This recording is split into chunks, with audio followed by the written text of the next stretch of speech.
This is an interview with our best Mother Kevin College MABIRA, Uganda National Examinations Board, UACE 2025 performing students. Dear parents, dear our primary, secondary and college learners, wherever you happen to be, to all our clients, prospective learners, and you the viewer, the listener or the reader, greetings to you in Christ Jesus. Welcome to Mother Kevin College MABIRA. Environmentally speaking, we are easily the greenest college anywhere in this region. For indeed, we are located at the very heart of leafy MABIRA forest. That's right here in Buikwe district, Uganda. As a sister college of St. Mary's College Lugazi, our realm is the most serene and aptly suited to quiet learning, to study, and to meditation. And we're here this evening to talk to you about our learner transformative excellence at academics, at skills, discipline, and moral development. And with me here are our most cherished guests, the cream de la cream of our 2025 UNEB UAECE performers. You love to know that Mother Kevin College has only existed for 6 years. And these revelations by our guests here will blow your mind for the focus and speed at which we have entered Uganda's educational landscape and competition. So we have as introduction the name, combination, scorecard performance in that order of our post-S6 and pre-university guests who are here present with us. And to begin this, the introduction will start right from my immediate right. So over to you, our guest. Hi, good afternoon everyone. My name is Musola Dan. I'm a student of Mother Kevin College MABIRA. I was offering biology, chemistry, mathematics, stroke ICT. I managed to get 19 points and hopeful I'm expecting government scholarship in veterinary medicine at MOK University. Thank you. Hello everyone, good afternoon. I want to thank the Almighty God for this opportunity chance granted. My name is Kambo Samuel and I offered BCM, Biology, Chemistry and Math, stroke ICT. I managed to get 19 points. I'm grateful for that. Thank you. Hey, hi everyone, I'm Nakamia Pamela and offered PCM stroke ICT, managed to score 19 points and hopefully I will do civil engineering. Thank you. Good afternoon everyone, my name is Lambert Mary Edna. I did BCM stroke ICT and scored 20 points. I'm hoping to do medicine and surgery. Hi everyone, my name is Gwampala Brian. I offered literature, entrepreneurship and Islam and I scored 20 points. The course of my passion is ADA if God grants it to me. Thank you. Thank you. You have heard from our beautiful performers, their names, their scores, and the points they garnered, so to speak, and what they intend to do when they go to the next level of education. But before we go into the nitty-gritty of this interaction, I will do great disservice to the consumer here, who you are, if I do not give you background introduction, especially about those who give the success, the reality that it is. So albeit in the absence of these personalities that ground the success at Mother Kevin College, MABIRA, overall though, in this background of success, is the founding CEO and proprietor and principal of this college. And this is none other than Owechitibwa, I hope you get my Luganda right, Moses Senyonjo Kiyimba. He has several other names and aliases given him in Acholi, in Teso, in Karamoja and elsewhere around Uganda that underscore his recognition as an educationist of repute, an educationist extraordinaire. So we have directors too following him, and we have Gen Z co-directors, and not done, we have Mr. Paul Serunjoji, who is our most fatherly, experienced and scholarly head teacher. With him in this team is Madame Helen Oba, the erudite yet most charming, but also firm deputy head teacher administration. We have the hard-working deputy Kakande Hafdwar, directors of study, and our highly devoted, dedicated, professional teaching staff. With them and undone, we recognize the non-teaching staff in their very various capacities. We have so many here who make this place a success of learning.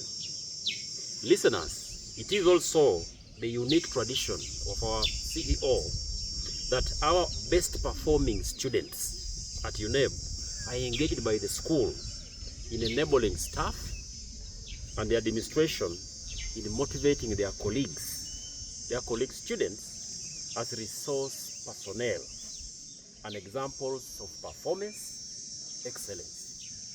And these 5 guests we have here today are fully engaged with fellow students as we speak at Mother Kevin currently. It's the reason they're here.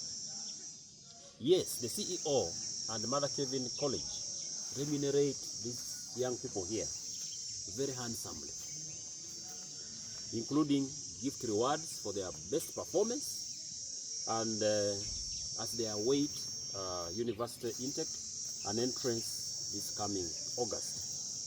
So we'll go straight to the nitty-gritty of our interview.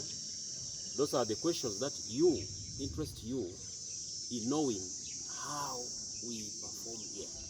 How in 6 years we have managed to galvanize the best of the best performance that other schools can just simply dream about. So I'll go straight to question number 1.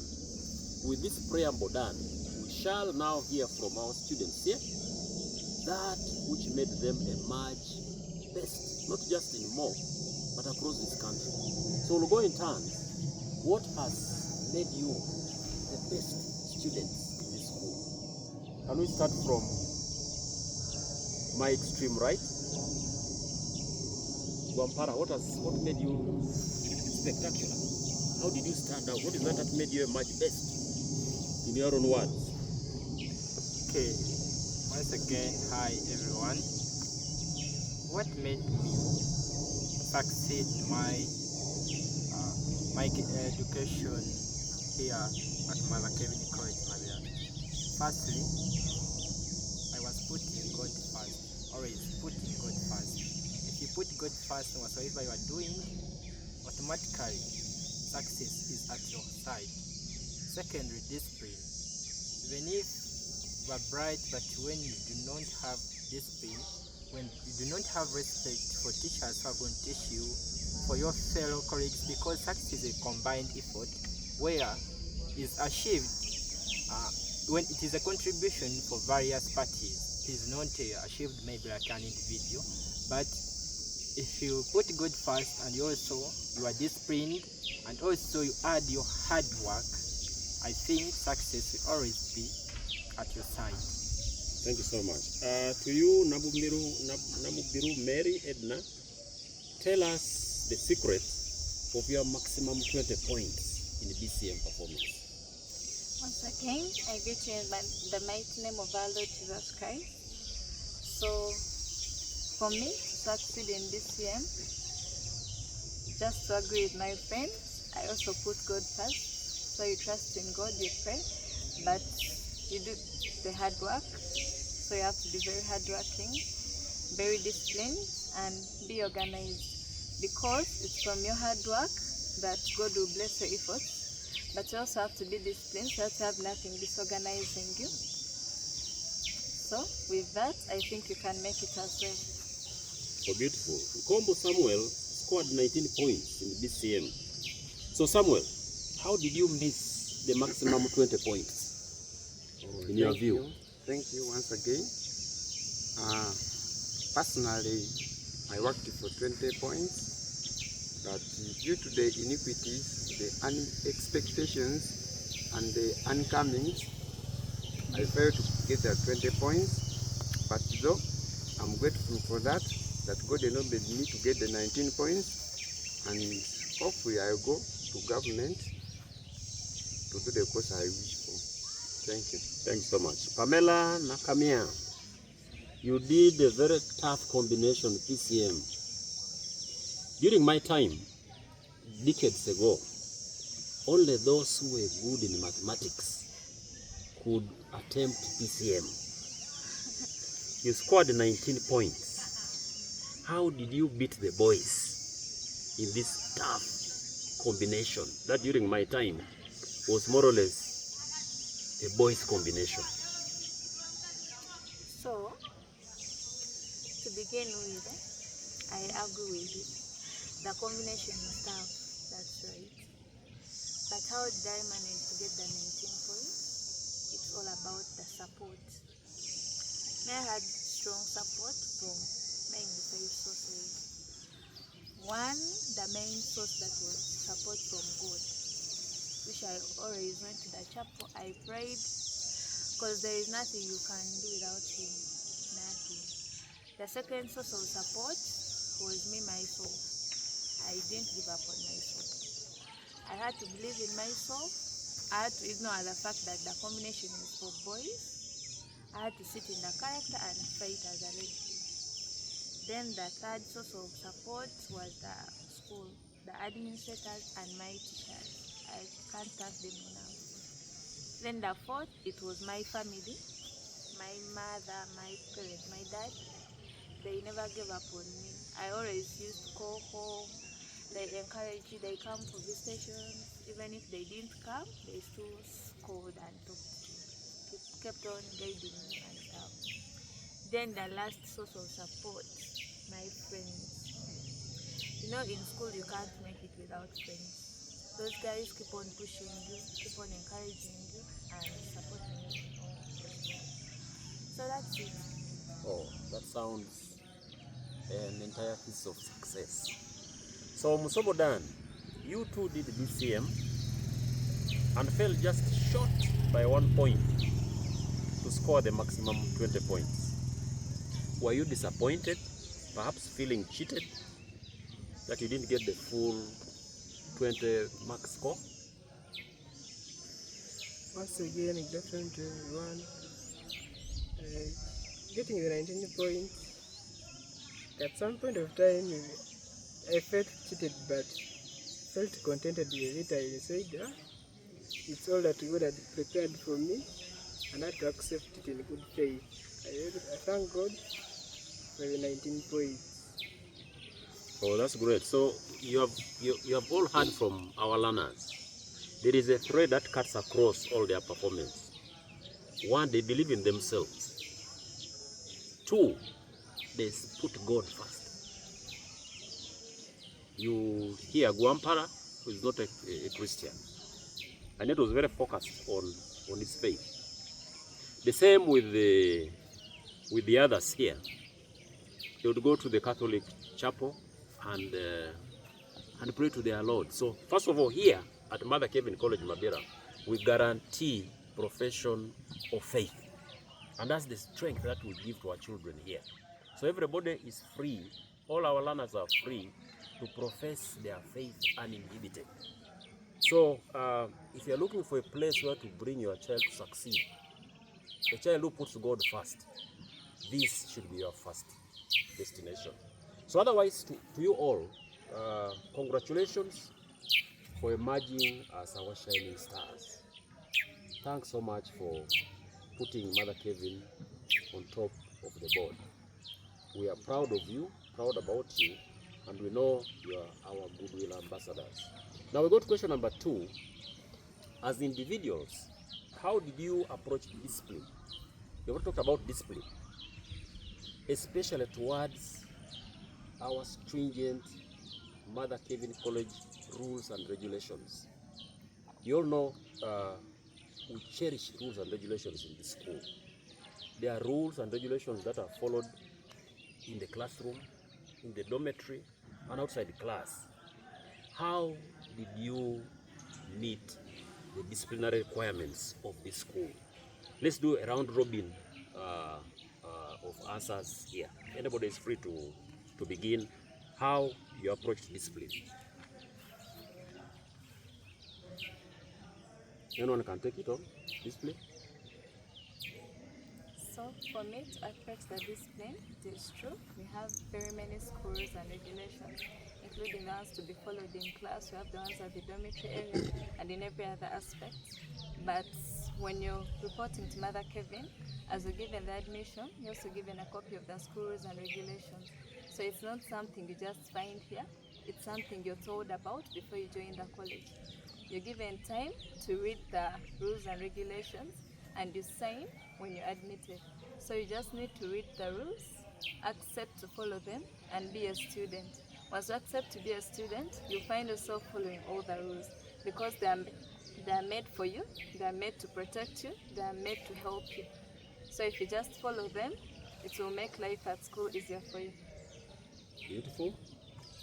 Okay. Taking where she has stopped, maybe. When you're coming to school, you always have a purpose, maybe a vision. You are having that reason, that compelling reason as to why you are coming to school. If you come to school, just ensure that you do the right thing at the right time, with the right person, for the right purpose. And if you are humble, you are following those footsteps, for sure, trust me, you can't be compressed by the school rules and regulations. Because if you see that they are compressing you, they are too much on you, which means you are in other ways. You are not maybe doing, you are not Doing the right thing. Yes, you are not paying attention to the school rules and regulations. But if you are doing the right thing every time, you cannot be caught off guard, and you cannot realize that there are too many school rules and regulations, because you are there strictly on your books and focusing on things which are helping you. You won't be having that time to look at maybe this and this. No, just being focused and having a purpose why you are at school. Absolutely. So it is being in the right place at the right time, doing the right thing. I think that's the bottom line. Thank you so much. Any other person who can add on to that, what has been said? Well, with regards to discipline, discipline is a key to success. Whenever you are disciplined, you will always attain success. If you are disciplined in school, that means you will not waste time being held up in the DC, wasting time from there, serving punishments here and there. That means much of your time will be in class. You utilize much of your time reading your books, revising, consulting, instead of struggling, fulfilling punishments that have been given by the school DC. Thereby, you attain the success. So you must be disciplined the moment you step into the gates of Mother Kevin, and then you will attain success. Thank you. That's beautiful. Next. In addition to the discipline, me personally managing my stay in Mother Kevin is just adherence of the schools and regulations. Well, as you enter, you are given admission letter, you check through. Just keep the rules at your hands so that once I do this, I'll be messing up. which may result maybe an expulsion or a suspension. So me personally, the only way I managed to stay here was adhering on the school rules and regulations. Beautiful, beautiful. So me, when it comes to discipline, I give the flowers mostly to the liturgy department. Our school chaplain is always talking to us in the masses, the homilies. He emphasizes the good deeds. So if you have fear of God in your heart, there is no way you're going to end up breaking the school rules and regulations. So I think even the prayerful part of it, which is in the college, has helped us to keep discipline. Oh, so you have all heard discipline is the other name for success. If you want to succeed, you just can't escape discipline. And all these 5 stellar performing students we have here were all disciplined. It is no accident that when you are disciplined, success follows you. Next, Mother Kevin College does not use a bell. And we're probably the only school with a bell-free policy for class, for meals, for assembly, and for virtually all the school activities. This calls in for discipline yet again. So, how did you manage your time? Given that, first of all, there are so many hectic activities here. How do you manage your time without a bell? I'm sure from the primary schools you came, everything was run by the bell. Class time was timed. Time for lunch was timed. Everything was timed. What leave can other schools and learners take from you, from what you have learned here, about managing discipline, managing your performance without a bell? Again, let's do this freely. Okay, begin with, as I talked before, that having a purpose and knowing why you are there and what you want to do, yes? Because if you know that I went maybe to get academic excellence, then why should you rotate around? But also, another unique thing about this college is that it is not only about keeping time, but also managing time. Trust me, maybe by 2 you might be in class when you have kept time, but and you fail to manage your time, okay? So, managing time is so crucial and cuts across even the daily life. That's so here, they train you how to manage your time, not just keeping time, but you also do manage time. So you have to manage your time. That this time maybe I'm going to be revising this plus your personal timetable. That's all. Beautiful. That's so good. That's very thoughtful and practical. Next, my young daughters, how do you manage your time? Girls have a certain requirements that are over and above maybe what boys do. So how do you manage this time as girls? How are you managing this time as girls? So when it comes to the bell-free policy, we are informed about it when we are new, and it also sounded new to me when I reported, because I was used to schools having bells all the time. So when we report, they give you a school program and you're informed of what activities you're doing at every time. So when you know the school program, you know what you're supposed to be doing at that exact time. And as personal requirements, you're all required to have wristwatches. So you have your wristwatch to remind you of the time, and you have the school program. So being punctual is discipline, because it is not only helping us here in school, but it will be helpful to us even outside school. Because outside school, there are no bells. You need to remind yourself of what you're supposed to be doing. So when you know what you're meant to be doing at that particular time, it will help you. So being punctual is part of the discipline at MOK. You've heard it from the horse mouth. Mother Kevin College trains managers of time. So all these 5 you see here, and all the others who didn't perform as best as they did, know how to manage time, how to cherish time, because time is money, as they say. Yeah, so without managing time, you cannot manage anything. So this is what Mother Kevin College is good at. And that's what we do it here. That's what we do here. We deliberately kept out the bell in order to give responsibility to our students. Anybody else who wants to add something to time management without the bell?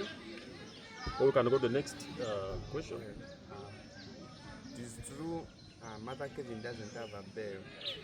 It's not a fact that we cannot afford to purchase a bell, or like some other person may think, but it is a policy which is introduced within the learners. First of all, time management is about integrity. That integrity, literally, I define integrity as doing something right even though no one is seeing you. So time management is a form of integrity, is a value of integrity, that you are supposed to do the right thing even though no one is seeing you. If you manage time, then you will utilize the time in class reading your books, and that is it. Thank you so much. That's a potent answer. My young man here, you have something to add? Oh, your friends have exhausted everything here. Thank you so much. So that leaves us to go to the next question. Resilience. Successful students. Anybody who is successful is always a resilient person. The capacity to persevere, yet perform under stress, under difficulties, shortages, maybe sickness. By the way, Mother Kevin is a very cold place. That doesn't mean our children are sick here. We have the best climate for assured good health here. But just for purpose of maybe those children who come from who have challenges of health, Mother Kevin College is quite a cold environment. So yeah, sometimes we get medical stresses, we get challenges. As best performers, this speaks a deep resilience, demeanor on your part in all the approaches you have had to your studies. How have you achieved that bounce back, that resilience from the challenges that you have met? Every place has challenges. How have you overcome these challenges and still bounced back and performed very well? So to begin with, when it comes to resilience and perseverance, sometimes there is somewhere we reach and we feel like that things are too heavy. The academic stress is too much, the pressure is too much, the UNEB is closed, you feel like you don't have enough content, so you might even fall into depression. So what we have here at Mother Kevin, which are utilized well with our co-curricular activities. So whenever because our classroom is right there, when you feel like the heat is too much in the class, you cross over to the pitch and you play some games, weekends. There are some, because me mostly I used to do the table games, the chess, drafts on your own. So those games can help you kind of relax your mind. And also the choir practices, because me I used to enjoy those hymns and stuff. Choir hymns. Yeah. So those songs, there is the, Yeah. and also another very important thing, the evening assemblies. Those things, those prayers help us a lot. Because sometimes you could come at the assembly and you feel like you're tired, you want to give up, you can't push me. But those prayers, the way They help to relax. they give you more energy, because you read from morning to evening. So you go for evening prayers, by the time you enter class for preps, the energy is reloaded. Oh, that's great. Anybody else on resilience? So for me, I think because Mother Kevin is very academic oriented, so of course resilience will come in, because at times you feel like the academic side is too much, maybe the things are not working out. So for me, at times when I felt down, I used to talk to my teachers, because most of them have been in the same system. Okay, all of them, they've been in the same system, so they know what we are going through. Maybe you're feeling down and they'll actually tell you they went through the same thing. So you don't always have people to talk to, because they understand what you're going through and they help you. Then we also have co-curricular activities in the evenings, then over the weekends. So we always had something to help us feel better when the academics are not going well. and resilience should come from within us, because those challenges or maybe those failures do not mean that that's the end of the world. It's not a final destination. You can always bounce back and do better. Good. Anybody else with another view? Uh, If not, then we can jump to the next topic. Okay, about resilience, I would maybe let me talk about myself. Okay, unlike my colleagues here, I come from a poor background, maybe a humble background, let me talk like that. I'm born and bred of this area, not brought into just study from here. We are born 12 of us, and I'm almost the last born. Now, whenever I look back at my family, I'm the only one who have reached senior 6. I'm the only one who scored first grade in senior 4. And now I'm the only one who have been pushing my life. Now, whatsoever challenge I could meet, it was either do or die. Because if you give up, if not you, there is no one else to do it in your family. My parents are so old by now. My mom gave birth to me when she was in 44 years. Now she's aged. Now I'm the only one now standing. That's why that only enough kept my morale up. Whatever they talked about, the literature is very hard, why offering literature from day one in senior 5. But I had that compelling vision. And besides that, 4 weeks to my UNEB, every week as they were reducing, my family we lost a person. Now they buried 4 dead bodies in 4 weeks towards UNEB. But what made me still stand is because I looked at my family and I looked at myself as the turning point. That only enough kept me resilient all the time. Whenever I fall, I just stand up, I don't remain down. That's an excellent example of resilience indeed. Thanks so much. We'll go to goals. Goals. All of us have goals in life. And I know you had goals coming to your last exams. You have goals going forward. Now, did you have clearly set goals, defined goals, detailed study goals? And at what level did you begin to set goals for yourselves? Was it in P7? Was it when you went to S1?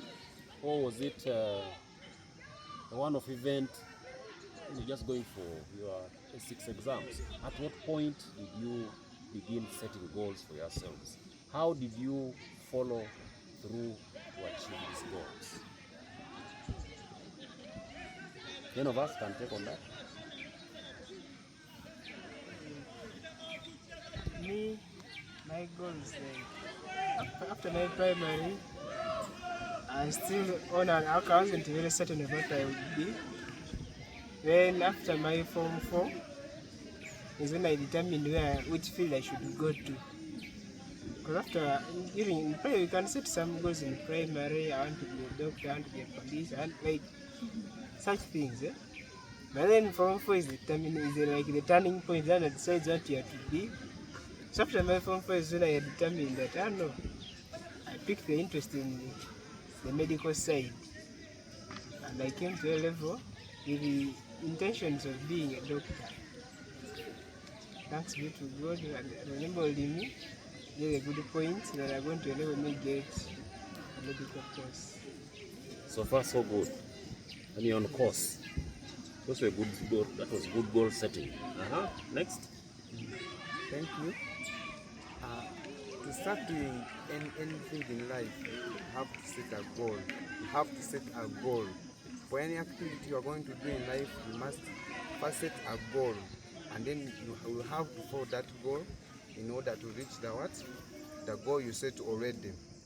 Me personally, I didn't like biology when I was still in Form 1, because in Form 1 we started the classification. It was a sort of difficulty. But then when we came to Form 2, I developed the love for biology. and then I started liking biology. I started being the team leader in the biology class at our own level.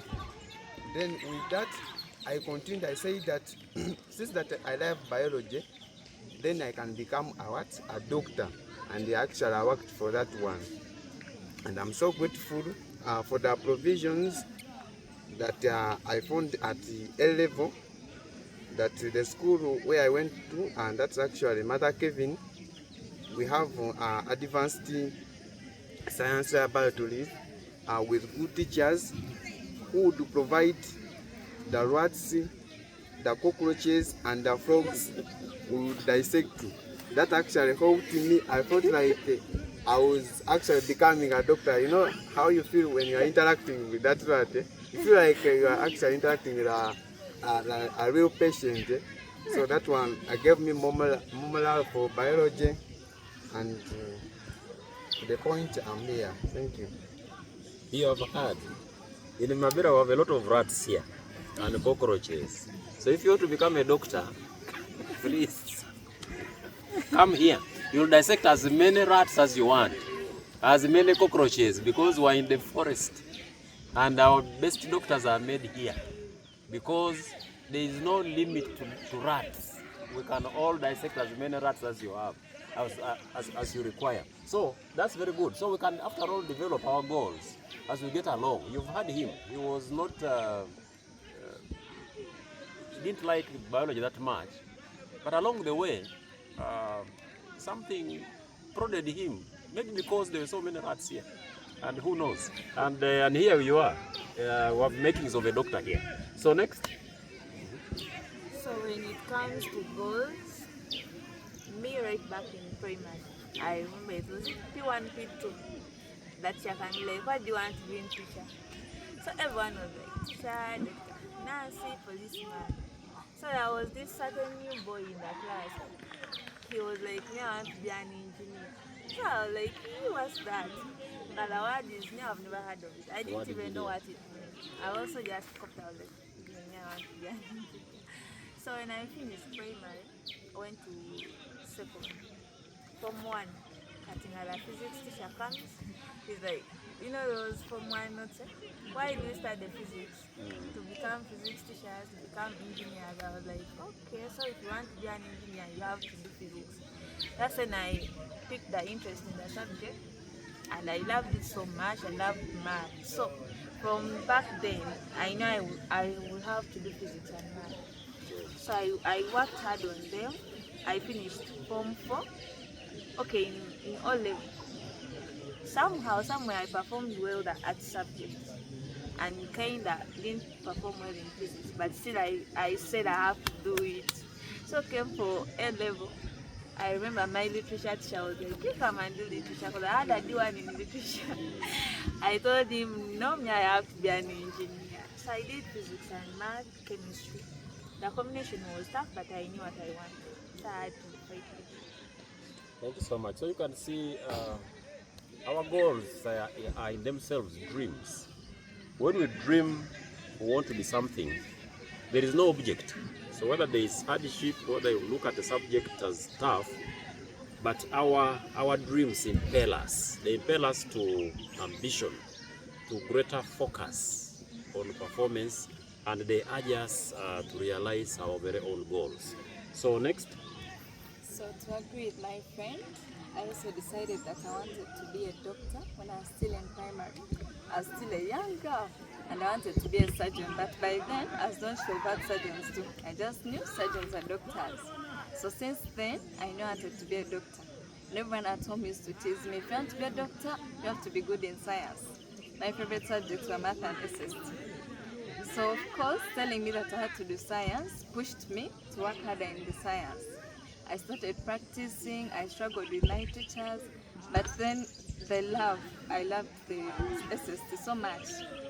So even when I joined Form 1, you know that week for career guidance, and they tell you, those who want to be doctors, you have to do biology. Those who want to be engineers, you have to do physics. Those who want to do this, you need to do this subject. So I knew I had to do the biology right from day one. So I started working hard in those subjects. I gave them the extra effort. I put in all I could to make sure that I do the subject. And I developed the love because I had seen people who had made it. I had uncles who had done medicine and surgery. We had maybe neighbors, the doctors in the area. So every time I would look at them, I would feel motivated, and I'm like, yeah, I know what I'm working for. I struggled with the biology, the things got tough along the way, but I knew what I wanted. So I just look at them and I'm like, this thing is not demoralizing me. I know what I'm working for. So I set my goals at an early stage, and I never gave up, not a single time, because I knew what I was working for. You have had it. Experiences shape our goals. So if we associate with success, that success tends to nudge us and to influence our goal setting. That was a beautiful one. You got the interest because you saw, among others, success, and nothing would stop you to achieve the success that they too achieved. So that's a beautiful one. Do you want to say something about goals, or Thank you. About goals. briefly, so that we have so many.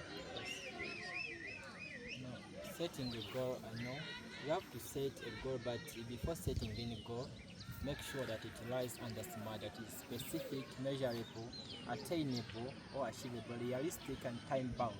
Do not set a goal which you can't achieve, okay? You first set a goal which at least you can achieve in that time frame. Then after getting it is when you set another one, but do not set a goal which is too broad for you to achieve, because it will demoralize you and end up giving up on setting goals and thinking that maybe you are cheated. But it is because you set an realistic goal. That's good. You have had goal setting. You should also exercise a bit of care. Don't bite off more than you can chew. Limit yourself to what you maybe think is your potential, and so that you can be able to motivate yourself and achieve that which you desire as your goal. So enter motivation. What motivated you to study every day, day in, day out? Because I know among you, there's some of your colleagues maybe who are got demotivated. They literally look at studies as a drug, possibly even something boring. Studies can sometimes be boring, and so a number of people just give up. They lose gas, so to speak, and because of that, people fall back. So what is it that motivated you to study, to take it all the way from P1 up the stage where you are? What Parasul does, you has come from poor family. Was that your motivation to study hard? Competition probably is the other thing. How did competition maybe motivate some of us? Maybe the urge to succeed. You have seen other people succeed. Has that been a motivation to you to strive and succeed? Or perhaps you just want to live a good future?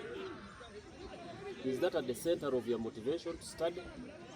Or maybe if you are philanthropic, you are charitable, we love God and we love church and we love to serve others, would that be the urge that has moved us to study, so that we become meaningful helpers to a suffering society? What individual to each one of you has motivated your study to the success that you have attained?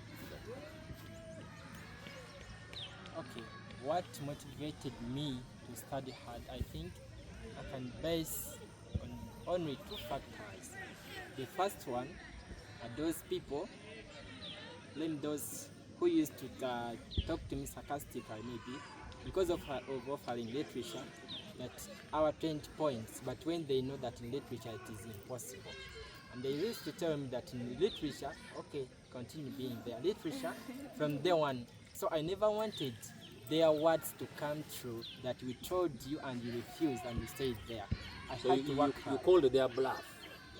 Said, I'm going to test you and prove you wrong. Yes, I wanted to prove them wrong.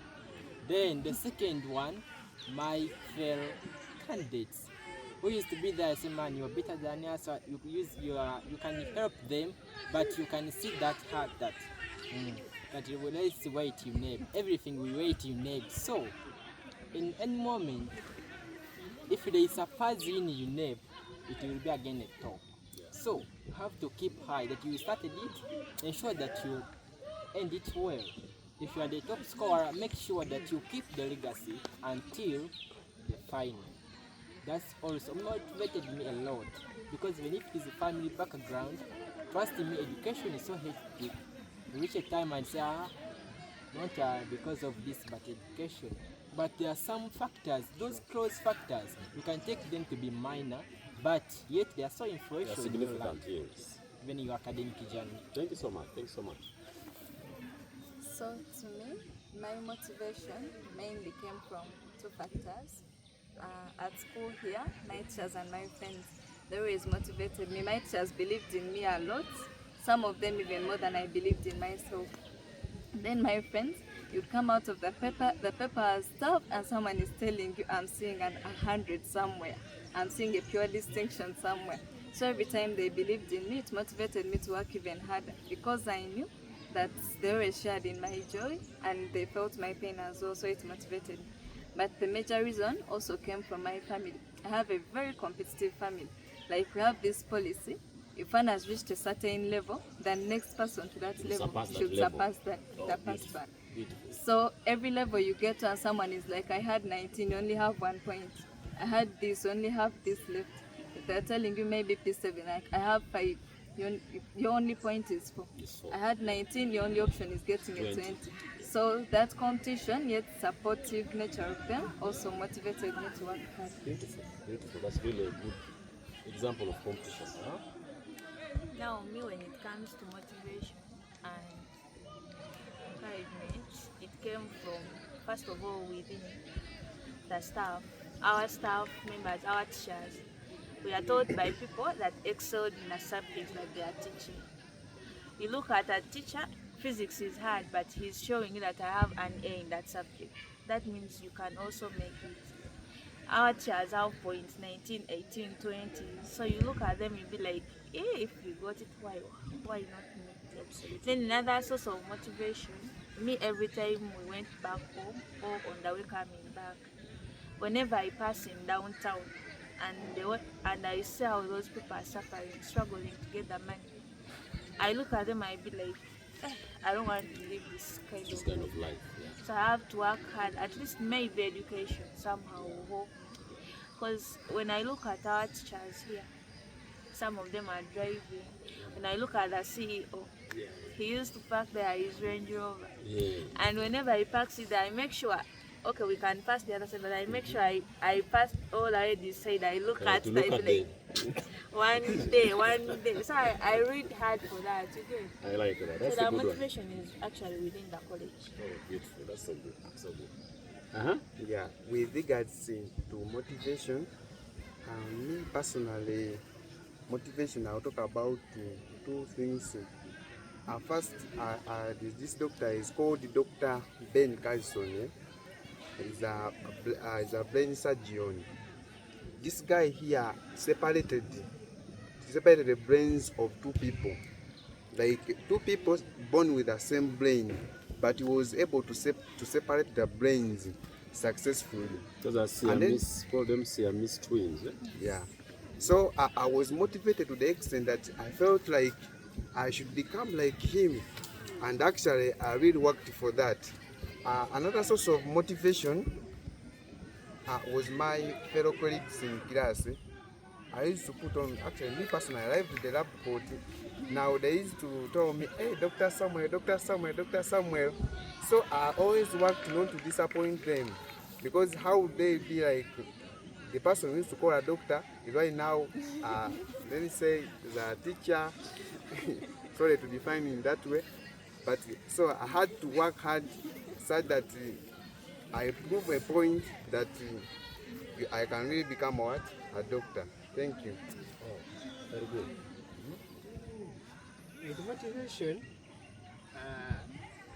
I felt motivated a lot from my family, because all along, if you check the whole lineage, I've been always, okay, my grades have been always the best, right away from primary, from senior 4. When it came to A level, my cousin was performing more than I was performing. So they all now underrated me at that now it's not like they use that morale in you, that now nowadays he no longer performs well, he no longer reads, he's on his own things. It kept a spirit of fighting hard in me. I was like, no, I should always keep fighting to the last moment to see that at least I maintain my legacy. Still, I thank God that, yeah, even at A level, I still managed to be my grades still managed to be higher than they have ever been in the family. Oh, thank you so much. Listener, viewer, you have heard from our best performers here on what motivates them, what has motivated them to be the stellar students that they are. Now, and when you come to Mother Kevin College, MABIRA, it has always been the policy of the CEO, right from the word go, that every student who is admitted to this school comes with an entrepreneurship book. It is actually in his message in the admission booklet. The very first message, first page. You know, you see down there at the base a litany of books given. Those books have nothing to do with the mainstream subjects we have here, but they are a must for all our students here to purchase and read. And those books are authored by the world's most preeminent entrepreneurs. Why does he include this in the admissions? Essentially to motivate our students. And so you have heard from these best performers that motivation is not by accident. Here at Mother Kevin College, MABIRA, we design motivation. We put it at the forefront because we know our students today are tomorrow's entrepreneurs. And they can only get that if they read and are encouraged and are motivated by the world's best entrepreneurs. So motivation here is at the center of our learning. So now we go to regulation. Did you somehow regulate what you read? Considering there is a lot that you read. And sometimes there's hard stuff. Sometimes there's easy stuff. Say you would bother, or say you wouldn't bother effort on topics that were simple to you. Maybe you would put those aside and concentrate on tough stuff. Did you speculate? Going to exams, did you guess what numbers would come? Or maybe, like during our times, would have what we call spotting. Because if this number didn't come last year, if it didn't also come the previous year, it has a likelihood that it will come this year. So that is spotting. Did you, in your performance, were you engaged in spotting, in speculating, in guessing what will likely come in exams? Or did you actually wholesomely concentrate on all that the teachers taught you? What defined your success? Was it the holistic approach to learning everything that was taught to you, or you choose on what you studied? So anybody can begin with this. towards regulation, I think it will take us back to time management, okay? Because sometimes you have a tendency that you're in A-level first time, then you go to maybe ceiling, what? But if you manage your time from day one, trust me, even those tough things, because that as they are giving you notes, there are some things they are going to be giving you, and if you manage your time very well, it means that you are going to be memorizing consistently that work. So by the time, maybe when the pressure increases, at least you have something in your mind, so it can guide you and keeps you going on. But if you do not give in your time at first and just wait for the last minute, that's when you'll be there struggling, staggering everywhere. And trying to spot this and that. Yes, and try to spot. But if at least you manage your time very well, maybe you're on this topic, you concentrate it, and you learn something on that topic, it simply shows by the time they reach another, at least you are having something. So you won't bother yourself so much to read everything, because you took your time, you managed your time very well, and now you have something at the back of your mind. Very good, very good, very good. What else can you add to this? So to me, it was also the wholesome reading of everything that you are told, because you cannot just outspot a level. For example, in biology, we had more than 16 topics. But then there is this one paper 2, we had only 5 questions in section B, which means if you try to spot, how sure are you that you will spot those 5 topics? So we had to wholesomely read everything that we're given. Plus, you have the time, those 2 years are enough for you to read what you have. Yes, there are some things that are difficult, but difficulty doesn't make it impossible. Those things are doable, you can read them and understand them. You just need to put in the effort and get the time to read your books, go through your notes, read those textbooks, because if they are there, someone researched about them, someone read about them, and they were recorded down, which means you can read them and understand them as well. Beautiful, so good, so good, so good. So, as you said, it's true that there are some topics that are harder than the other one. But that thing of spotting is not good. Also for someone that is targeting maximum points. Because what if they bring that thing that you didn't read and yet you want maximum points? So you have to have a large sample space. That even if they bring something hard, I will have a way of attacking it. So me personally, I was someone who used to love challenging myself. Even if something is hard, everyone is like, that thing is hard. Me, I get more interest in that very thing. I be like, why is everyone saying it's hard? Now, what of those people that do it? Are they from a different planet? We are the same people, so I can try it out. So I think it's not good to sport. Beautiful. Yeah, thank you once again. Biology as a subject and a phenomenon, you cannot spot. First of all, biology as itself, it has very many textbooks. Just understanding biology, we have biological science, we have functional approach. So there are so many textbooks in biology, and some are including some other extra topics, actually topics or extra content which may not be in one textbook.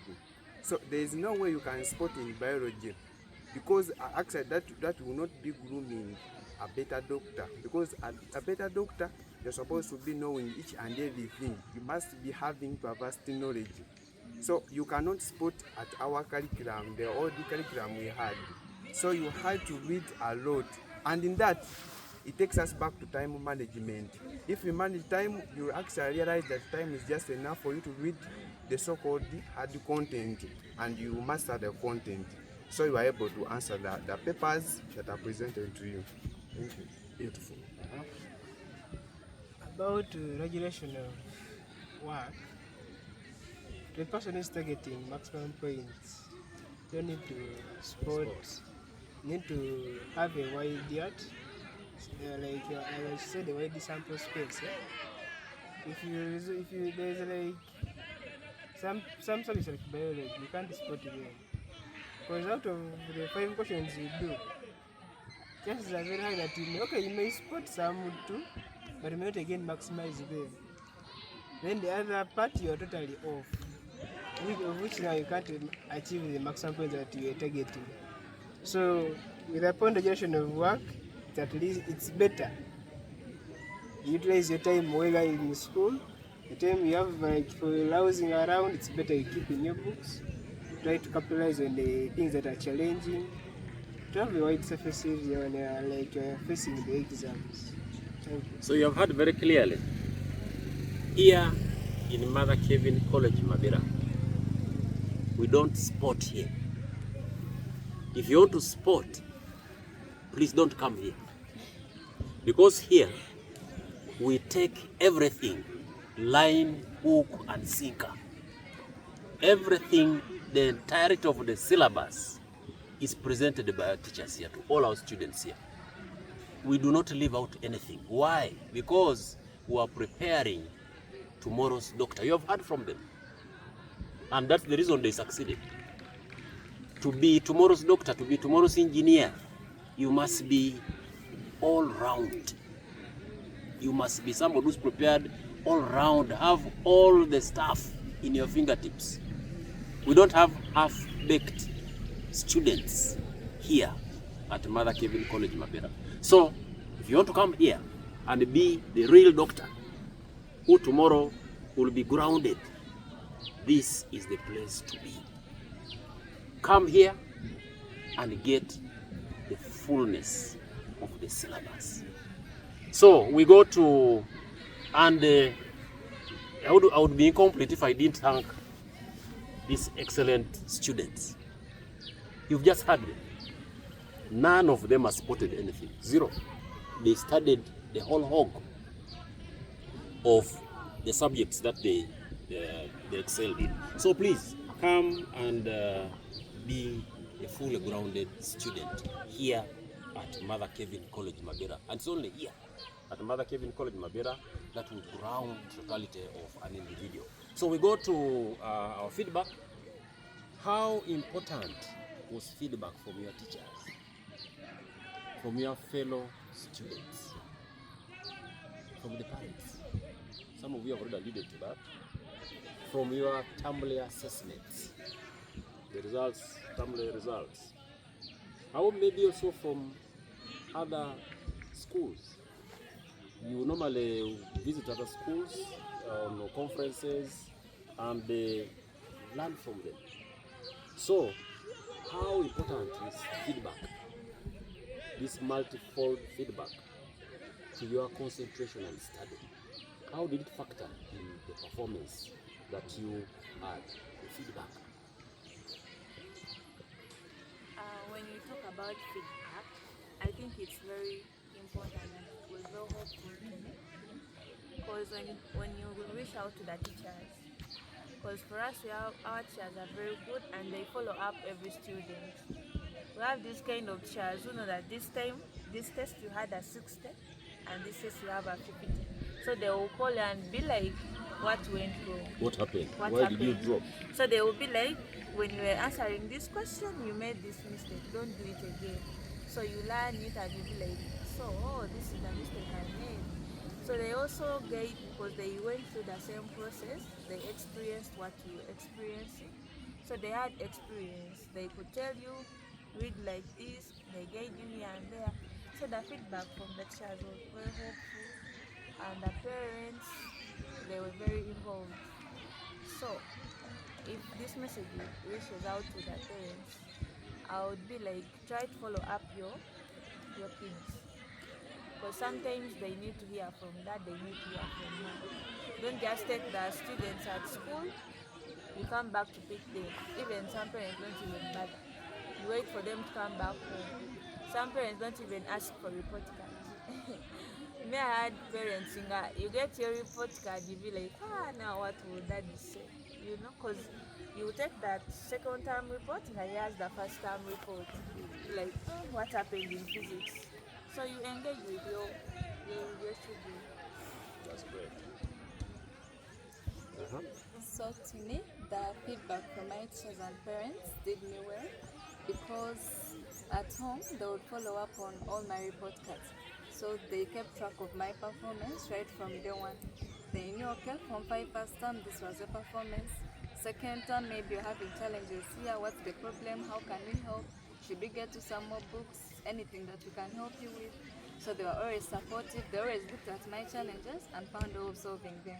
And then when I came back to school, my teachers always followed up on my performance. So after every paper, maybe you go to a teacher, you want their help with something. They'll look at the previous paper and they're like, in this paper, I realized I have issues with this. So after marking, I'll find comments at the back.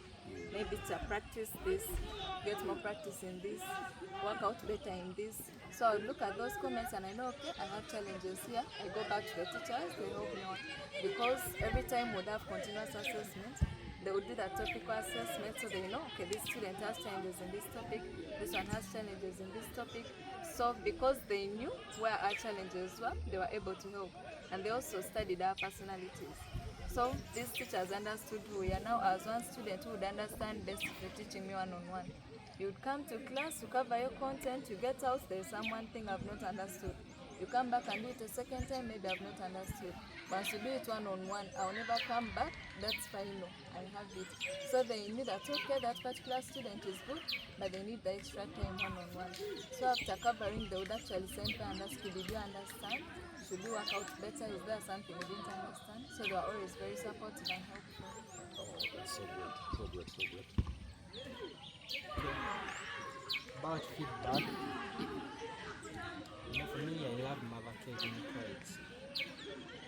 From the bottom of my heart, reason being, it raised me from grass to grace. I think so. Why am I starting like this? Sounds crazy, but even if the teachers are so good, even if your colleagues are so good, they are giving you very good feedback. But when you do not pay school fees, they have to chase you if you are battling school fees issues. But in this prevailing economy, the school offered me a bursary, and then I wasn't bothered with school fees. That only enough could help you to concentrate in class and read. Besides, our teachers, even if you tell them you want to meet them throughout maybe the night until maybe midnight, in the very early morning, they'll always be there. But above it all, it was the school which offered me the bursary, and that on enabled me to concentrate and I read my books. And then the teachers, others followed. Thank you so much. I think that will suffice for feedback, unless you have something else that your colleagues have not touched. If you don't have anything, we could go to the next issue. Yeah, so thank you so much for those wonderful answers. Now, I would want to implore your frankness, because I'm going to give you pointed questions. Not that you are not frank, either too. Absolutely you are. But these ones would require pointed answers. And I'll begin from my right here. Say yes or no. Did your teachers meet the best quality of teaching or not? Yes or no? Yes, we do. Yes, they do. Yes. Yes. You have had it from the best teachers here. That just goes to explain what it is. Next, what is so special about our teaching style here in MABIRA College? I'm sure you know other schools. You have come from other schools. You may have sisters, brothers who are in other schools. What is that distinctive mark about the teaching style here in MABIRA that other schools don't have?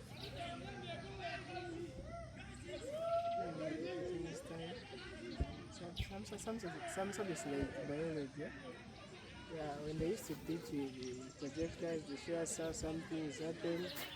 That thing only makes that picture remain in your mind.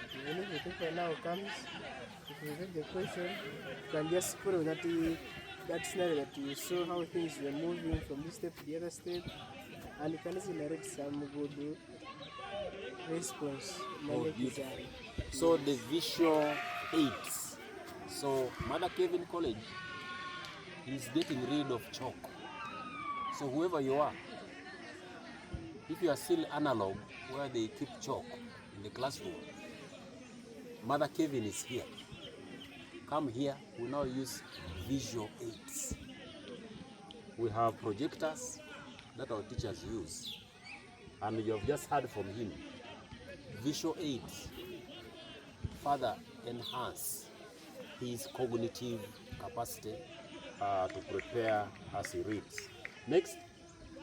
Yeah, me personally, I think the one-on-one administration, to the extent that a teacher comes to you, or you go for consultation, you consult from a teacher gives you part of his or her time, tries to explain to you that concept. You seemingly take to be hard, but yet it might be easy.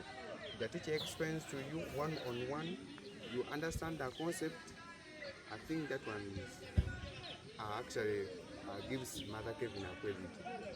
Thank you so much. To me, I think the reason is our teachers are full-time teachers. Full-time teachers. You see that the school is located in the forest, in the middle of the forest. So the school provides accommodation to the teachers, so that teachers live within. You find it that any time that you need that teacher, the teachers are always there. Let it be late in the night because you have extensions. You can find it that you can even go to the staff room at 10. You find that the teacher you're looking at. So that helped us. We have plenty of time with the teachers. Thank you so much. We must also, on that score, thank most profusely the CEO. He made it a point that all teachers are resident in school. We don't have one single teacher in Mother Kevin College MABIRA who stays outside of the fence. None. So all of them are here, and all of them are well provided for. If I may whisper to you, do you pay rent as a teacher where you are, where you teach, if you're a teacher? Do you worry about your electricity bills, your water bills? Do you buy food, internet? Do you struggle with the chikumi data, medical care? Is it your problem? All those aspects are not here at Mother Kevin College MABIRA. All those are provided free of charge. Read my lips. Free of charge. So we have no wonder you have heard our best performer here say the teachers are available, they are motivated, they are ready to go, and they sit and attend to our students 24/7. So next. To me, I think the most special thing about the teaching style here in Mother Kevin is the teachers' involvement in our academic struggle. They are very committed and dedicated to their work. You will never find a teacher complaining that they are tired. You will never find a teacher who will tell you that I'm sick. A teacher will never tell you that come back late, I want to eat. They will never tell you that not now, I'm not in a mood. Whatever time you look for them, they are available, they are willing to help, whether it's academics or outside academics. They are very involved in our academic struggle and even outside our academic struggle. So that made us love what we are doing because we always had people supporting us full time. Thank you so much. There's nothing to add there. Now I'm compared to talk about also not will be like representative of art subjects. Yes? In art subject, if I talk about now a subject, that what is so special about the teaching style here is that our teachers, they cater for every kind of a student. They do not spot that maybe now our focus is on these ones, but they care for the entire student or the entire class. How do they do it? By forming different groups, and they separate you. They know that for you are better than this, so they give a group, and by putting you in such groups, it lays down a platform for you to not only build you may be academically upright, but also socially upright. Like your communication skills, your confidence, there are other things which are going to build in yourself through those discussions. Let's bringing up somebody who's at least morally upright, you know, you are sociable, you are so free with your friends. So That teaching style alone also helps us to post good results and make Mother Kevin College MABIRA different from other schools. Thank you so much. Now, I'm a little ashamed to have to read the next question because it is made superfluous by what we have already presented. I don't know, should I continue with this question because it sounds unnecessary? But in the interest of the listener, the question is, what in your considered view can our school teachers do to make teaching better, to make it excellent, so that everybody gets 20 points? Is it redundant? Have we arrived? Do our teachers have it all? Okay. Or could there be something that, in your view, could be made a little better, so that we have a wide catchment of 20s in these subsequent, this year and the other subsequent UNEB performances? It's a good question, a good one. But dear viewers, as you are seeing these hands, yes, these hands, every single hand, or maybe every single finger you are seeing is different from the other. So there are some things living around the dream world which they can't be possible.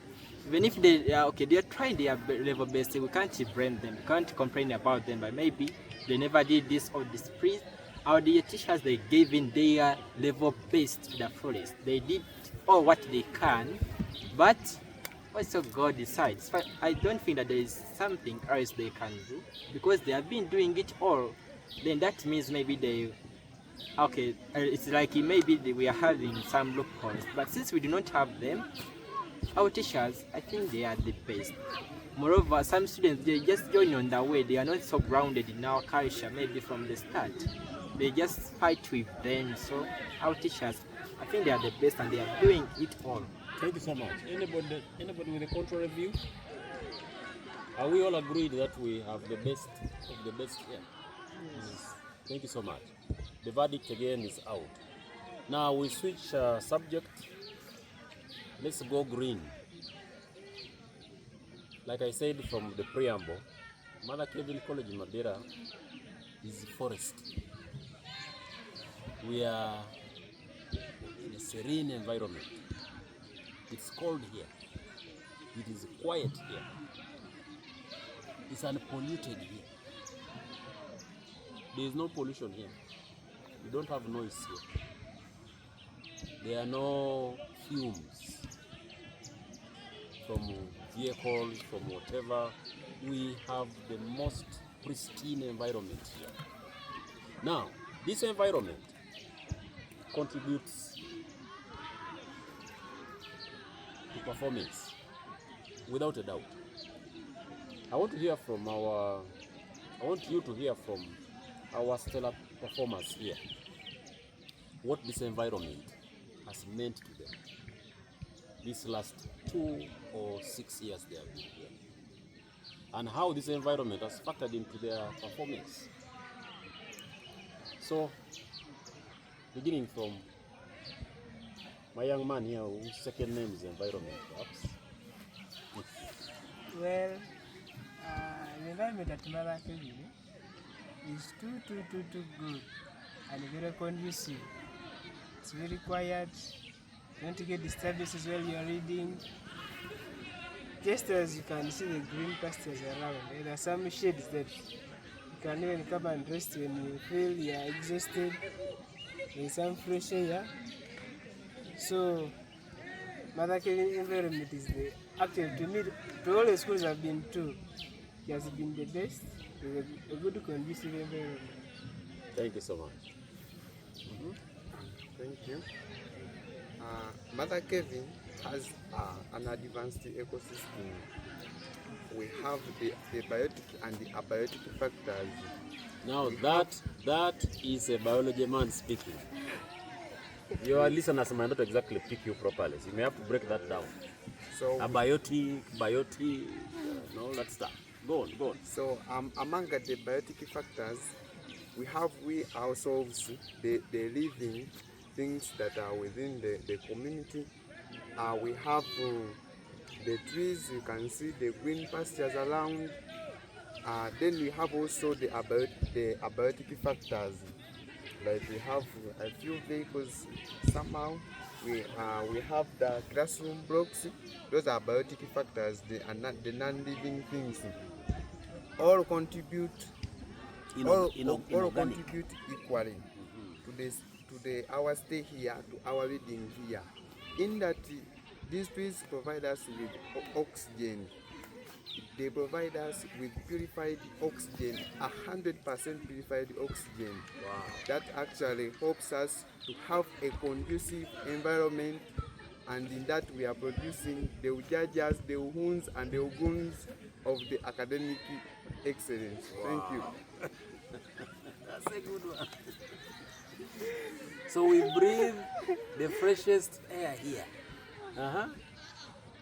Okay, so when you talk about the environment, me aside from me and my own level, and I actually fell in love with the environment, the green, the views. So when I was home in back, senior for back, you know, when your home is centered in the city, now even if you make a 360 like this, you don't see any tree around. I was like, this tree is very boring. So I thought of all other schools. I don't see myself in any other place apart from. So when I came back and I was joining Form 5, entered the gate and I was like, my eyes missed this. So the environment is very beautiful. We have beautiful gardens, the girls' gardens and the boys' gardens. So for these people who like reading in privacy, you go there, you get your car corner in that tree, you bang your book, you capture your content. Beautiful. So we have open spaces. We are never in deficit of open spaces here. Beautiful open spaces. Next. So to me, I've been studying in the capital from primary to senior 4, and we also live that side. So Mother Kevin has been so far the best environment because it's quiet, it's calm, it's peaceful, the air is fresh, you know, those days. Now in O-level primary when you're studying in the capital. Today accidents, tomorrow strikes, the other day they're banning some things in town. So you always have something new disorganizing you. Then there would be times where there are strikes and you're not going to school. Maybe because the roads are not safe and your parents are like, we're worried about your safety. Or maybe this one time they're doing renovations, the roads, all those things. So it will disorganize our study. But then being here, and it's like you're in a world of your own. Because there is nothing affecting you once you're in school. Once you're in that ghetto in Mother Kevin, it feels like you're in a different world. It's like you're not in Uganda, yet it's part of the country. You can always sit anywhere to read, and personally, I love reading in the girls' gardens. You know, you just go there, you sit under a tree, you would feel like you're on a picnic, except you're not eating food, you're reading your books, and you enjoy. I think we should do Christian Mother Kevin College as the Switzerland of colleges in Uganda. Would that be appropriate? So we are. So here is the best environment that we can ever have. And my brother, my son here, you can cap this discussion of the environment. You know, a quiet place, there is a sort of calmness can bring to your mind, and there is the level of concentration you can reach when you're in a quiet place. You know, a place when it is so quiet, it enables you to concentrate very well in your content, especially when we talk about the arts now, the art subjects, where we are having a lot of theory to read. You need sometimes a quiet place. Now this environment, so that even if you are so much exhausted, you can come and sit under the tree and you revise your book. And it worked most when our UNEB examinations reach the time when you are having 3, maybe 4 days. They are there, you are not doing any paper, so you can read your book and you become exhausted, but provided with our environment, you can go there and rest down the trees and you revise. This environment is so conducive for learning, and also creates a conducive atmosphere for all of us, especially when you are striving towards your academic excellence. Thank you so much. Again, the verdict is clear about our study environment. It's the greenest of any locality, of any school, and of any place that you may require to concentrate as a student who has focus on performance and focus on good and sound health that enables your performance. MABIRA is the place for you to be. Let's go to a pet subject that's common in all schools. It used to be a subject for strikes during my time. It's also a pet subject for life. What am I talking about? Our diet. Our diet. How is our diet and nutrition here in Mother Kevin College different from the other schools? I know we have cow and other things, but what is unique about our diet here that makes you people glisten? I look at your faces and I know they are not only made of kosher beans, but there must be something much better than that. So what has made you all these 6 years to be these healthy children? For indeed, a healthy mind in what? Healthy mind in a healthy body, not so. So there must be some trick up our sleeves here in Mother Kevin College about our diet that maybe our listeners need to know. So they either structure their own feeding or come here. So anyone can take on this. Well, our diet here is well balanced to the extent that the proteins are provided, reinforced by the fish we obtain from the fish ponds down there. We have the carbohydrates, we have posho, we have cassava, and then the sweeties. The vitamins, The sweet potato. yeah, the sweet potatoes. The vitamins, we always get greens on occasional days, like on Wednesday, Sundays, and in that we're able to build our brains and we're able to read to the maximum. So that's a very great achievement that actually is within me at Mother Kevin. Thank you so much. Add to what you are saying. To add on, like, okay, we thank our director because the school is sitting on a very large piece of land. So some part of it is used for agriculture, where they grow some maize, some cassava, the sweet potatoes. So this is the kind of school whereby even if your pocket money is done, they will surprise you on a morning with some cassava, with some maize. Hey, you get your 2 maize, you eat breakfast, you keep 1 for 10. Also, they provide us with buns. That's breakfast export. And also now, as we grew up in Christian families, we know that Sunday a special meal. So we'll be here to wait for your for your Sunday meal, the chicken, the rice, the greens, the matoke. So the meals are very nice. Okay, you rarely miss home food. Thank you so much. Have you heard clearly? If you did, let me amplify what she said. We have chicken here. We also have meat. Go. We have fish. Go on, please. So for me, okay, I know my friends are trying to be indirect, but directly, just because we knew the menu, we knew on your Wednesday, Friday, and Sunday you expect your rice there, assured, no excuses. You know that on Saturday you have pottage, on other days you have sweet potato, so you would be in class as you're studying, even when you're exhausted, at least you know there's a good meal waiting for you. And then our favorite was fish because there is neither days in the day. Yeah. So we'd be excited for those days because you know you're going to get your food and they'll give you your whole fish deep fried, nothing like sharing. So we just love the meals. Thank you so much. You have heard about fish? We have fish here. We have 11 fish ponds in Mother Kevin College, MABIRA. They are right down there. If we had time, we would take this camera and show you the fish. That also was the deliberate intention of the founder of the school, to not just only supply nutritional proteins to our children by this fish consumption, but also use the fish ponds as a teaching mechanism. So we have the ponds where our children also learn fishing.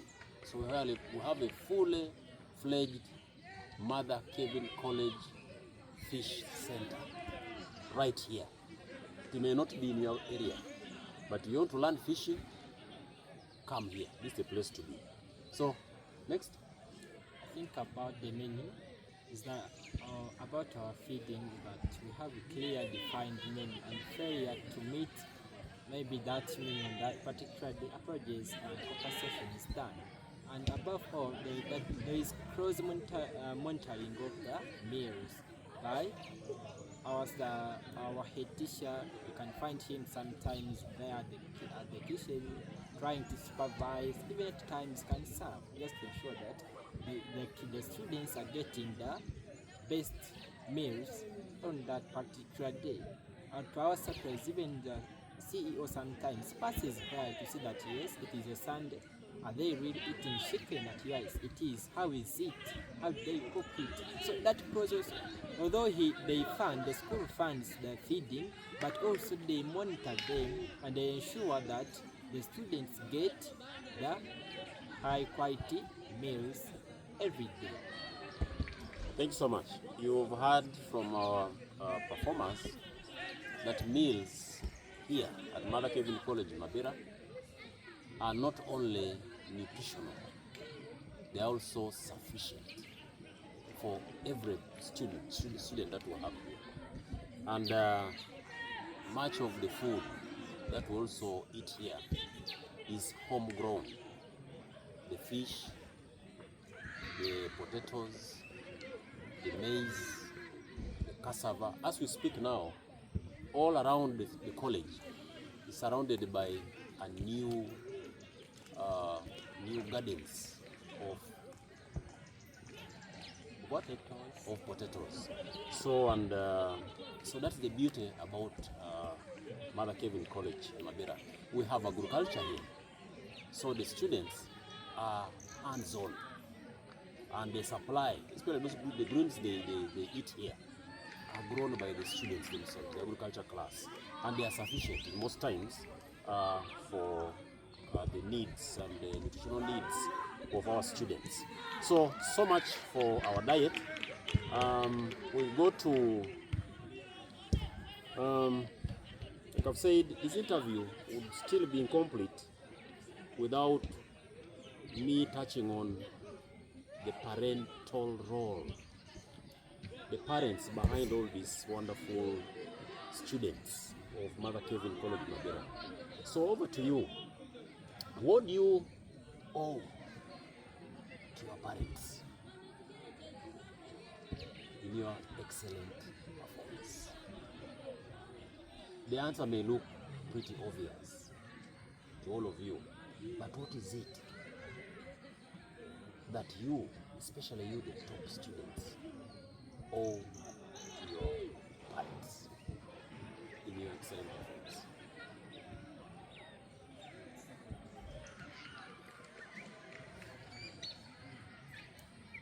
To me, I think the best way I can appreciate them is having them see me achieve my dream, because we worked for this dream together. They've moved with me every step of the way, and they've never given up on me. Thank you so much. Just to state it, it's an understatement. I'm sure there is a much loaded statement to that. Over to you. my parents, I just told them not to do it because I've not yet reached. Now, I thank them so much, but again, it is not yet done. We still have some journey. So that then, I think I'll make my conclusive remarks after that period.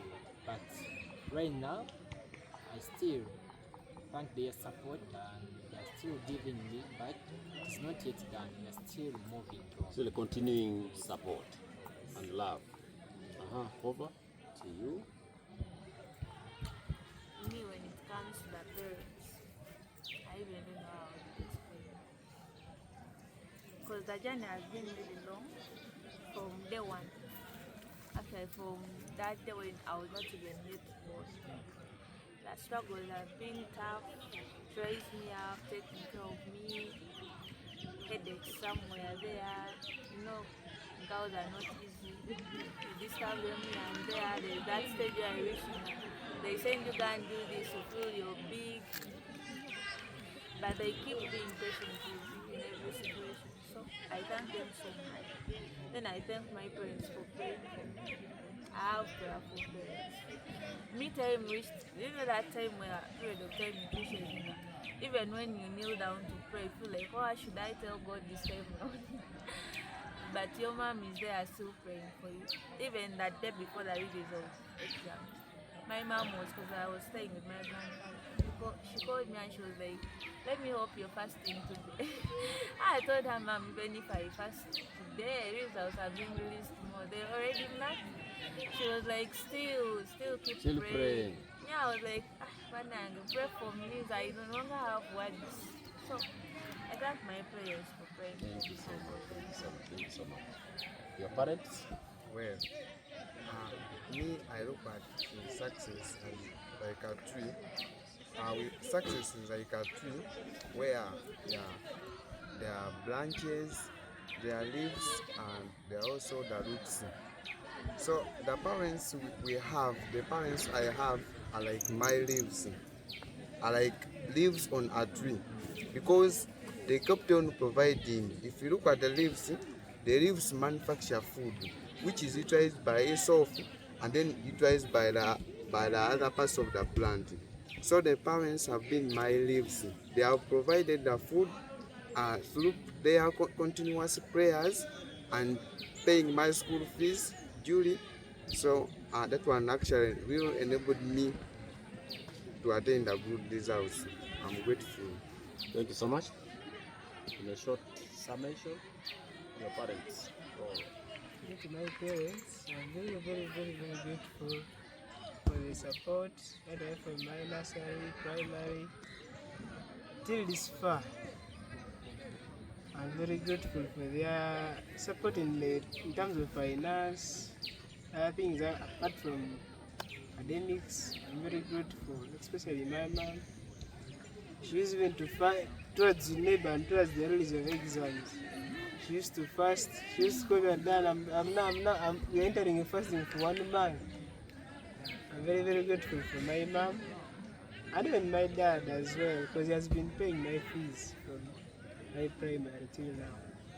Thank you so much. We cannot overstate the importance of our parents, all of us, because we all come from some parentage somewhere.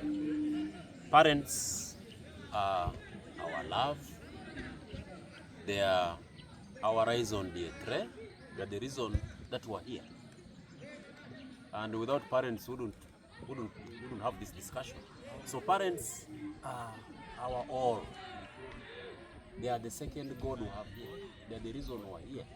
And so we can only but do one thing when we talk about our parents: be obedient to our parents. And obedience is the other name for these performers of Mother Kevin. It's that obedience, that filial obedience, that has enabled them to be exactly who they are, to succeed. So parents, like I've said, we can take the whole time here discussing the essence of our parents to our performance and to our well-being. But suffice it that parents are what we are. And indeed, we thank our parents, and we thank the parents of these few students we have here who have done all they could in the tough circumstances, especially in this day and age. The economy is quite ruthless. We always have students moving in and out because of fees shortages here and there. It's not very easy on parents. So that calls for children who are obedient, who are understanding, and who are supportive of their parents. And the 5 you see here are exactly that definition before their parents. We go to our classmates, our peers and friends and colleagues, our dormitory mates, the combination class, those club mates. We have clubs here. We also have church friends. We have all manner of combinations and permutations here of friendships that we hold when we're at school. It's like any community. There are those little communities, the little associations that we keep. These are all important to our performance. Those inner bosom friends.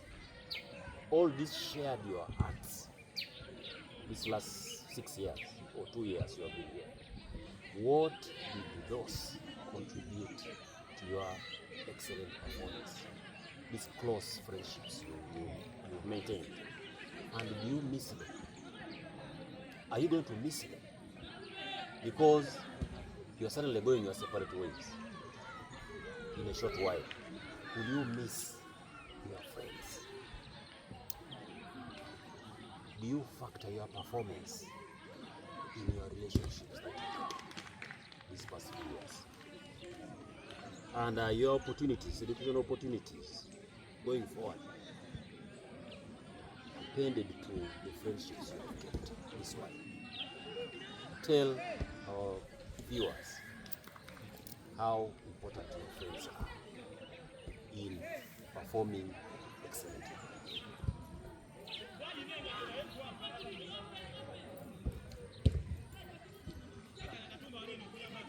Feel free.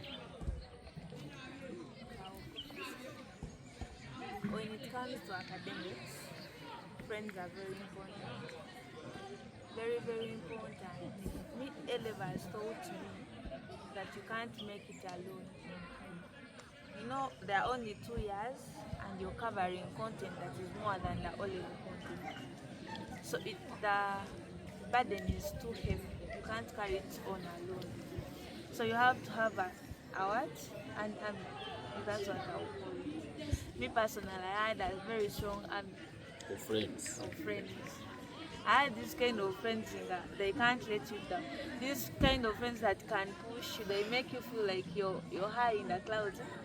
You go, you read the extensions, you come back very tired. They first vibe you there, be like, 20 points there, she comes. Is there anything like So having it's like, is there anything like having too many friends or too few friends? it depends on the personality of the person. Well, I'm sorry to cut short your Me personally, the flow of your I had many friends. Now when it comes to class, our class was very cooperative. I was very lucky to sit in a class of performers, our Form 6 class. People of good grades. If a math number is hard, you just be like, hey, come, pass off me here. And you work wholeheartedly. We had that kind of class, there is no that feeling you're jealous of the other. secretiveness. No. So we used to fight together, Share together. and I had these kinds of friends that even if I'm tired, they feel like you can make it. And I thank God I excelled with my friends. Thanks. Because they also performed. Beautiful.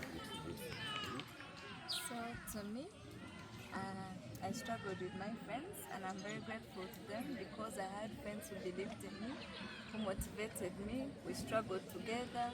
Everything we did it together because we knew each other's weaknesses and we knew each other's strengths. So we knew that this one needs help here, this one needs help here, this one is better in this. So we always help each other, we always hold together, and they will not let you feel down. Even when you feel like something was too hard, they will always be there to motivate you, and they will show you that they are so sure you're going to make it. So regarding your question of having too many friends or too few friends, it depends on a person's personality, but you can be friends with many, but of course you have those who are closest to you. True, very true. So those who are closest to you, those are the people you will share with your success, those are the people you're going to share with your joys, your sorrows, your weaknesses, and those are people who will push you to do the right thing. So when you have the right people with you, you will be assured to succeed. And there is no greater joy than calling each other when results are released and you're all just telling each other congratulations. There's a special feeling to that. That's beautiful. That's beautiful. That's beautiful. Considering that there are some viewers who are still in this academic process, about friends, I will be frank maybe. If you are still a student, choose friends who are going to help you, or choose friends who matter, but you do not show the rest, okay? You can choose friends that maybe this one and this one. Now, they're my academic friends. They're going to be, I'm going to be working with them hand in hand towards our academic struggle. But the rest, do not show them. You can keep talking to them, but do not show, okay? Because trust me, we only have a shortest period of time maybe given in A level. You can see them as 2 years, but more or less maybe 1.5 only. But then you are having a load to carry. So you can get some friends who are going to give you a company, but more so academically, then you choose the rest. But also you value the friends you have. But above all, have God as your first friend, because some of the friends can leak out your secrets, but you cannot. Okay? Sometimes those whom you consider your friends, again, sometimes they let you down. Truth to be told. Anything about friends? Friends. It's loud. It's good to have friends, because friends support us in many ways. Because as some Englishmen say, no man is an island. You can't support yourself all that way individually. I personally had many friends. They used to guide me here and there where I would go wrong. I would begin to check on and say, how can I go out with this? And we shared ideas and helped us to all succeed. That's so good, so good. Well, at the eve of this A-level academic journey, we had orientation from the administrators. They told us as we are starting this journey, you must choose good friends, and that is what I actually did. I looked for people who can perform, or people who had the morale of performing, people who could work to attain success. And actually I got those people. We worked together as a team. We used to have discussions. For example, we used to have challenging numbers. You get a challenging number in math, you say that this one we must get the correct answer. You work as a group. This one brings an idea, that one brings an idea until a number comes out. And that one actually helped us to succeed as a group. And at the release of the USCE exams, we all had passed. I'm grateful for that, and I encourage everyone to always choose good friends. Thanks so much. We have heard about friends. It takes a village to bring up the child. And here at Mother Kevin, it takes the totality of our learners to bring about success in every other individual child here. So here, it's a sharing, it's a community of success. And so together, we're intertwined as a communion of friends. That's what Mother Kevin is all about. Because therein lies our strength, in that diversity of friendship. So that's what has made them here, that unity in diversity. Your future. It's a good subject. We can't know what we are getting into, but somehow we can look over the horizon. So your future, now that you are going to university and tertiary institutions of learning, what are your future plans? What do you intend to become tomorrow? And how do you intend to achieve this?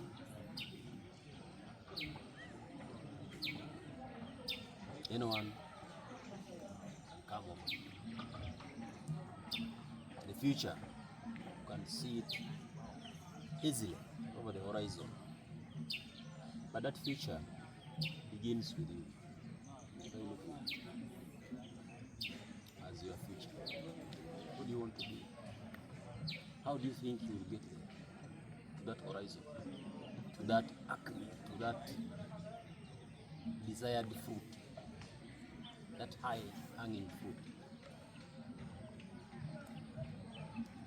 Our future. In the future, I personally am aiming at being a veterinary doctor. Hopeful and God willing, I get a chance to go on government at area.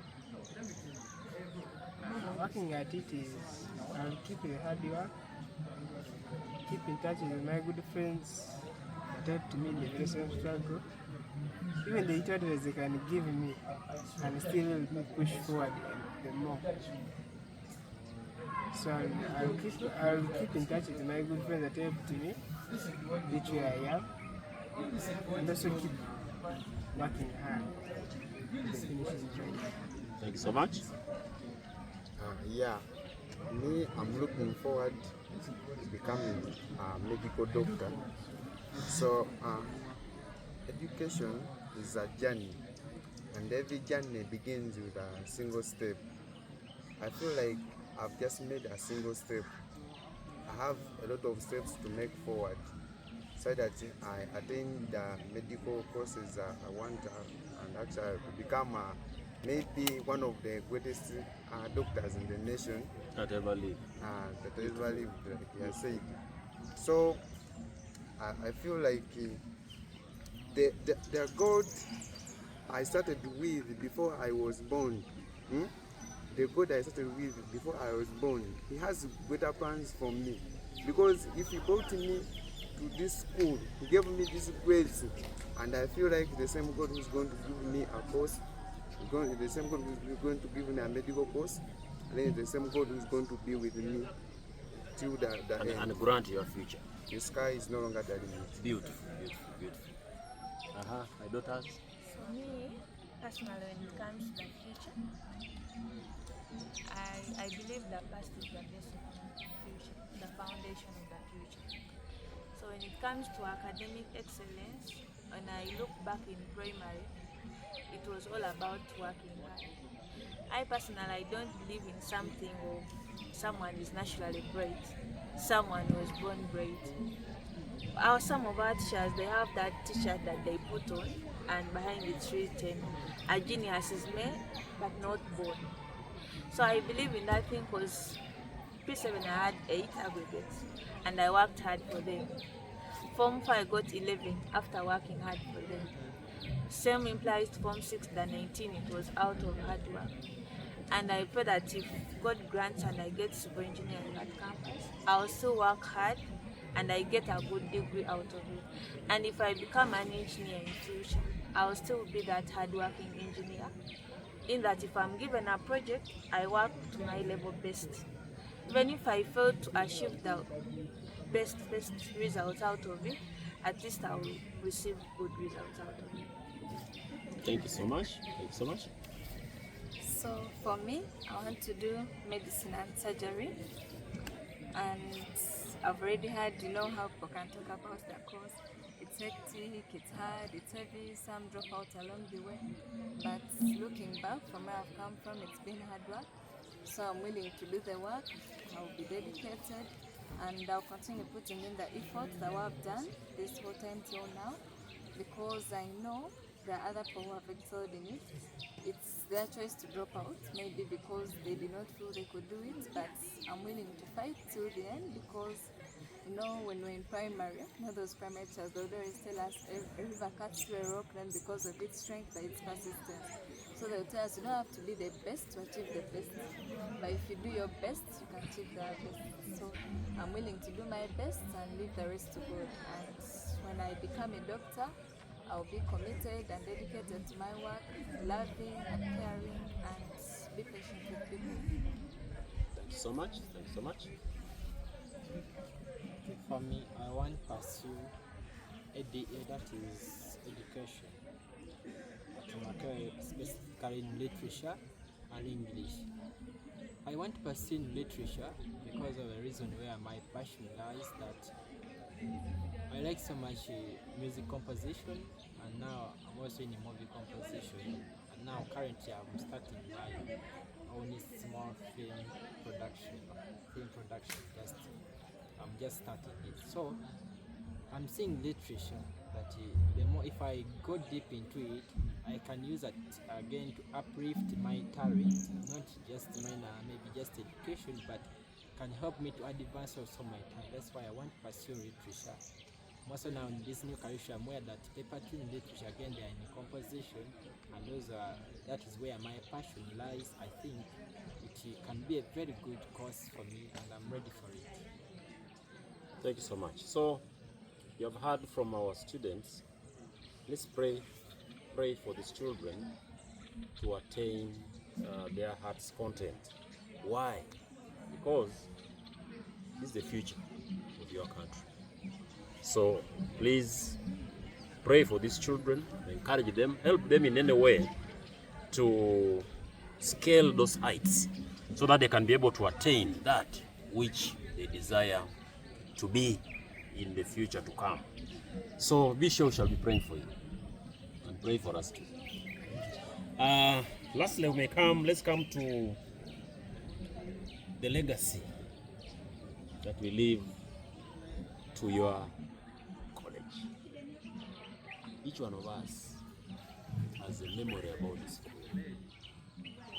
And in our own way, that special placental attachment that we have to Mother Kevin College. What would we wish to be remembered for? What legacy do we leave? So that tomorrow when you move on, people here will say, oh, we had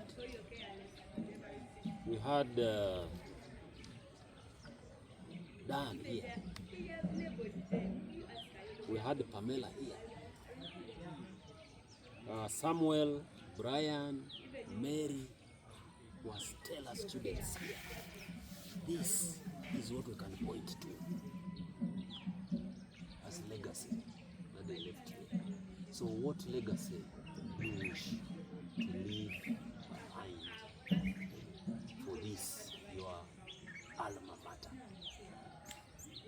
So beginning with the Dan, what legacy do you want to leave for your venerable school?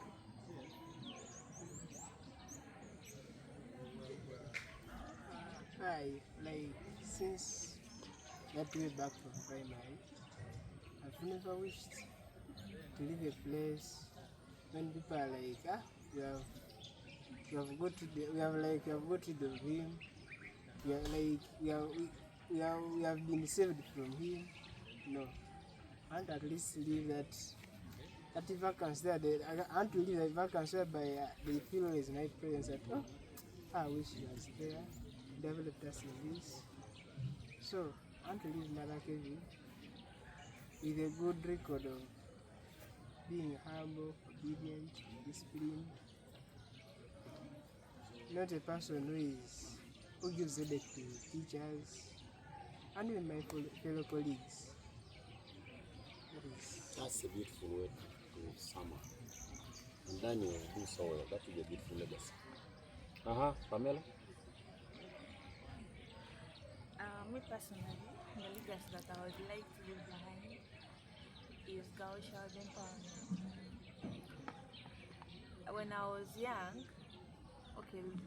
when we were there in lower primary, there was that certain saying that boys excel better than girls. Academics are more for boys. Sciences are for boys.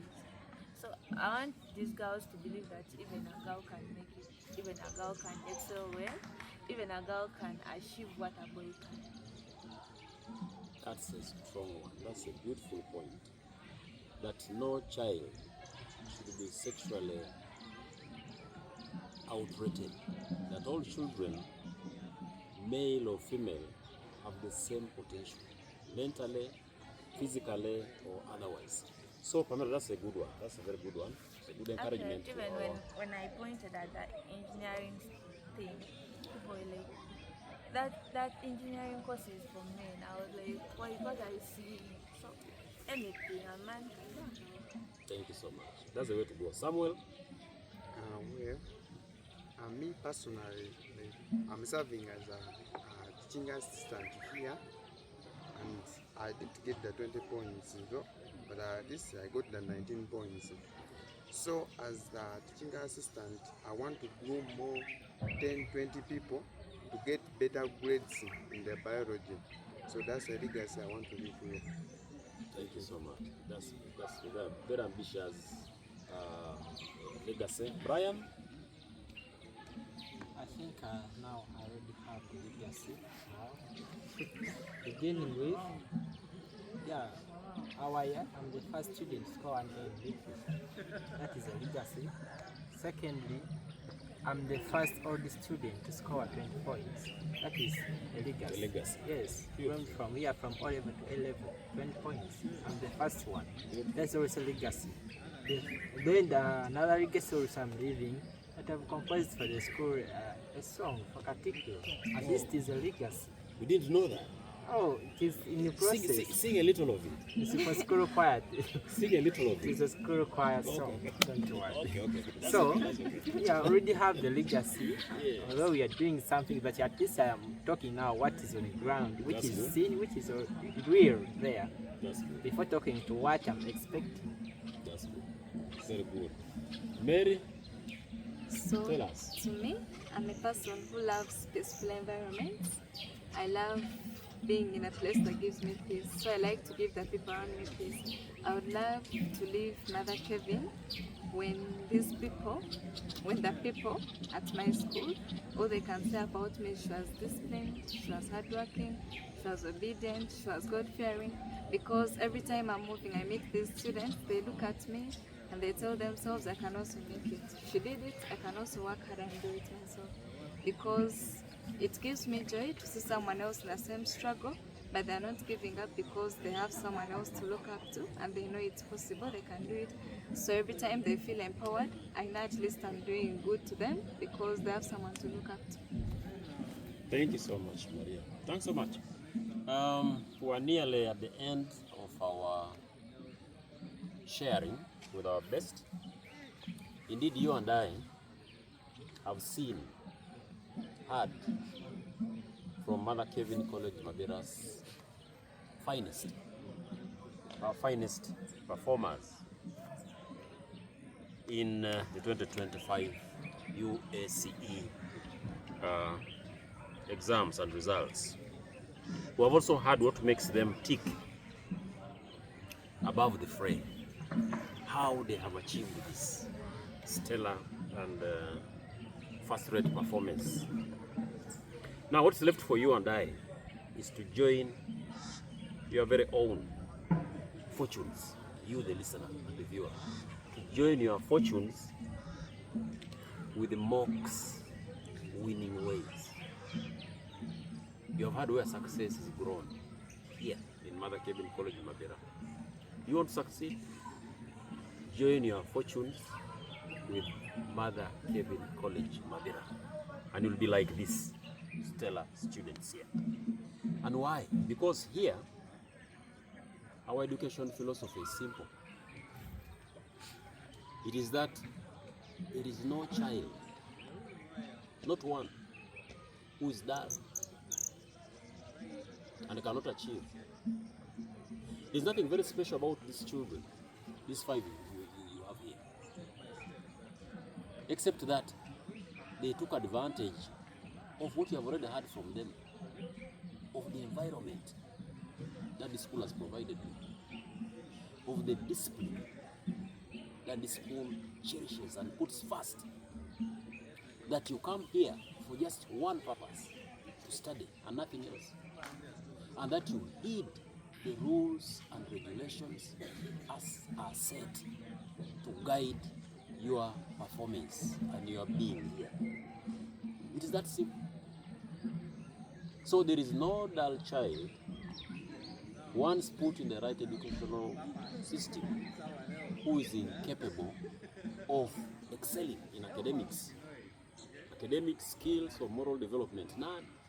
You too, if you feel cowed, for whatever reason, you can be like these students and excel and be at the top. Don't give up. Come here. This is your place to be. And Mother Kevin College MABIRA is a deliberately tailored institution as a good, organized study environment. So the ball is in your court. To join our success, simple. You know the coordinator that bring you here. Book. We are here in Wikwe district at MABIRA. That's the best locus for you to follow. And to help you, please feel free and write us. Write me, write the teachers. Our details are everywhere on the social media. Write me on +256 751 54 0524. I do ample duty of publicity. I'm the least of them. So please contact me. I am the workhorse to bring you here. Our environment will mold you into an amazing possibility of success. Try us.